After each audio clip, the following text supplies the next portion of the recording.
नमस्कार दोस्तों, पिछले वीडियो में हमने ईथर की सामान्य जानकारी, ईथर के रासायनिक गुण और ईथर के नामकरण और ईथर के भौतिक गुण ये हमने कंप्लीट कर ली थी। आज हम ईथर की जो केमिकल रिएक्शन है, ईथर की जो रासायनिक अभिक्रियाएं हैं, उनके बारे में आज मैं आपको बताऊंगा। तो दोस्तों देखिए, ईथर की जो रासायनिक अभिक्रियाएं हैं वो 4 प्रकार की हो सकती हैं। ईथर की संरचना इस प्रकार होती है और यहाँ पर 2 एल्किल समूह हैं जो ऑक्सीजन की दोनों जो संयोजकताएं हैं उनको कंप्लीट करते हैं। और ईथर की जो संरचना होती है या ईथर का जो अणुसूत्र होता है, इसमें जो ऑक्सीजन होता है, ऑक्सीजन पर एकाकी इलेक्ट्रॉन युग्म पाए जाते हैं।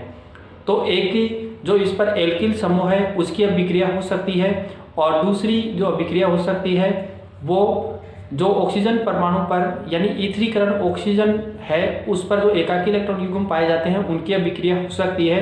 और तीसरी जो अभिक्रिया जो हो सकती है और ऑक्सीजन के बीच में जो बॉन्ड सकती है। और चौथी अन्य प्रकार की अभिक्रिया हो सकती है। आज के वीडियो में मैं आपको केवल एक अभिक्रिया के बारे में बताऊंगा जो कि एल्किल समूह की अभिक्रिया है। इस अभिक्रिया में क्या होता है दोस्तों, क्रिया हेलोजन से करवाते हैं और हेलोजन के अंदर हम एक तो ब्रोमीन लेते हैं और एक क्लोरीन लेते हैं। अब ये जो क्रिया होती है ये 2 प्रकार से हो सकती है। एक तो अंधेरे में हो सकती है और दूसरी ये जो क्रिया होती है वो प्रकाश की उपस्थिति में हो सकती है। दोस्तों देखो, अंधेरे में अगर ये क्रिया होती है तो क्या होगा, ईथर के अंदर जो हाइड्रोजन का अल्फा हाइड्रोजन परमाणु है, अल्फा हाइड्रोजन परमाणु का प्रतिस्थापन होगा। दोनों ऑक्सीजन से दोनों कार्बन जो जुड़े हुए हैं अल्फा और अल्फा डैश, ये कार्बनों के ऊपर जो हाइड्रोजन जुड़े हुए होते हैं उन हाइड्रोजन को ही हम क्या कहेंगे, अल्फा हाइड्रोजन कहेंगे। और अंधेरे में इन अल्फा हाइड्रोजनों का प्रतिस्थापन होगा जो कि हम देखते हैं। दोस्तों अगर यही क्रिया हम प्रकाश की उपस्थिति में करवाएं तो प्रकाश की उपस्थिति में क्या होगा, जितने भी जो हाइड्रोजन परमाणु हैं उन सभी हाइड्रोजन परमाणु का प्रतिस्थापन हो जाता है और सभी हाइड्रोजन के स्थान रहेगा।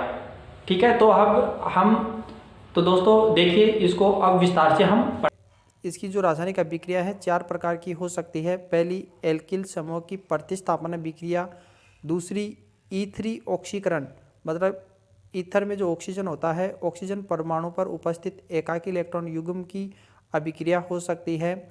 और CO बंध विदलन की अभिक्रिया हो सकती है और अन्य अभिक्रिया हो सकते हैं। दोस्तों आज के वीडियो में मैं आपको केवल एल्किल समूह की प्रतिस्थापन अभिक्रिया बताऊंगा। हेलोजनीकरण के अंदर हम क्लोरीन और ब्रोमीन लेंगे। देखिए हेलोजनीकरण अभिक्रिया जिस प्रकार से होती है, जैसे क्लोरीन हेलोजन के रूप में लिया जाता है, क्लोरीनीकरण अभिक्रिया होगी और ब्रोमीन से क्रिया करवाई जाती है तो ब्रोमीनीकरण अभिक्रिया होगी। ये अभिक्रिया 2 प्रकार से हो सकती है। एक तो ये हेलोजनीकरण अंधेरे में किया जा सकता है और दूसरा प्रकाश की उपस्थिति में किया जा सकता है। तो देखिए दोस्तों, इस अभिक्रिया के अंदर क्या होगा कि जो अल्फा हाइड्रोजन परमाणु है, मतलब जिस कार्बन पर यानी जिस अल्फा कार्बन पर हाइड्रोजन परमाणु जुड़ा हुआ होता है उसे ही अल्फा हाइड्रोजन कहते हैं। देखिए इस ऑक्सीजन समूह, मतलब ये ईथर समूह है, इस पर एक तो ये अल्फा हाइड्रोजन है और एक ये अल्फा हाइड्रोजन है। तो अगर हम ईथर की क्रिया हेलोजन से करवाएं और ये क्रिया अंधेरे में करवाई जाती है तो अल्फा हाइड्रोजन का प्रतिस्थापन हो जाता है। तो यहाँ से एक हाइड्रोजन का प्रतिस्थापन हेलोजन द्वारा हो जाता है तो जो हेलोजन है इस अल्फा कार्बन पर जुड़ेगा और फिर आगे ये रिएक्शन जारी रहती है तो दूसरा जो अल्फा हाइड्रोजन है उसका प्रतिस्थापन हो जाता है।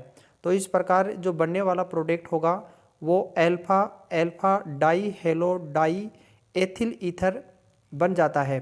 इसी प्रकार यदि हम इस अभिक्रिया को प्रकाश में करवाएं तो क्या होगा, देखिए ये ईथर है और इसमें ये क्लोरीन और सूर्य के प्रकाश की उपस्थिति में तो जितने भी इन पर जो हाइड्रोजन परमाणु हैं उन हाइड्रोजन परमाणु का सभी का जो प्रतिस्थापन हो जाता है। मतलब यहाँ पर 3 हाइड्रोजन जुड़े हुए हैं तो तीनों क्लोरीन द्वारा प्रतिस्थापित हो जाते हैं, मतलब हेलोजन द्वारा प्रतिस्थापित हो जाते हैं। इसी प्रकार इस पर 2 हाइड्रोजन जुड़े हुए हैं, उनका भी प्रतिस्थापन।